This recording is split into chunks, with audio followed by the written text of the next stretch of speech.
দ্বিতীয় গণজাগরণ মঞ্চের বিরুদ্ধে ইঙ্গিত করে জাতীয় নাগরিক পার্টির দক্ষিণাঞ্চলের মুখ্য সংগঠক হাসনাত আবদুল্লাহ সম্প্রতি একটি ফেসবুক পোস্ট করেছেন, যেখানে তিনি ২০২৫ সালে ২০১৩ সালের মতো পরিস্থিতি ফিরিয়ে আনার চেষ্টা না করার জন্য শাহবাগীদের সতর্ক করেছেন। তিনি তার পোস্টে লিখেছেন, ২০২৫ সালে এসে ২০১৩ সালে ফেরানোর চেষ্টা করবেন না, সাবধান। মঙ্গলবার রাত ১১:৪৮ নিজের ভেরিফাইড ফেসবুক অ্যাকাউন্ট থেকে তিনি এই সতর্কবাণী দেন।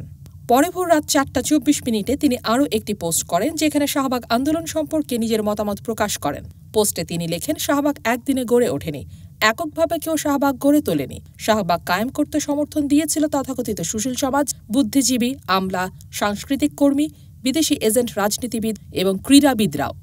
হাসনাত আবদুল্লাহ আরও দাবি করেন, শাহবাগ আন্দোলন বাংলাদেশের মানুষের মৌলিক মানবাধিকার এবং বাক স্বাধীনতা থেকে শুরু করে স্বাধীনভাবে বেঁচে থাকার অধিকার পর্যন্ত কেড়ে নিয়েছিল। তার মতে, শাহবাগ আন্দোলন বিচার বহির্ভূত হত্যাকাণ্ড, গুম, খুন, আয়নাঘর, বিচারিক হত্যাকাণ্ড সহ যাবতীয় অপকর্মের বৈধতা দিয়েছিল। তিনি তার পোস্টে বলেন, শাহবাগ কায়েমে যারা সচেষ্ট ছিল তাদেরই প্রত্যক্ষ ও পরোক্ষ সহযোগিতায় বিগত ১৫ বছরে ফ্যাসিবাদ প্রতিষ্ঠিত হয়েছিল। তাদেরই সমর্থনে ফ্যাসিস্ট হাসিনা ক্ষমতার মাসনদে ছিল।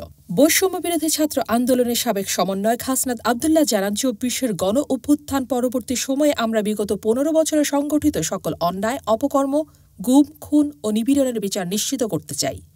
তিনি আশা প্রকাশ করেন, ফ্যাসিবাদ বিরোধী সকল শক্তির ঐক্যবদ্ধ প্রচেষ্টায় দেশে ইনসাফ কায়েম হবে এবং তিনি জানান, জুলাইয়ের শহীদদের স্পিরিট রক্ষায় আমরা সদা জাগ্রত। হাসনাত আবদুল্লাহ তার পোস্টের পুনরাবৃত্তি করেন, গত শাসনামলে হওয়া সকল অন্যায় ও নিপীড়নের বিচার নিশ্চিত করতে আমরা বদ্ধপরিকর।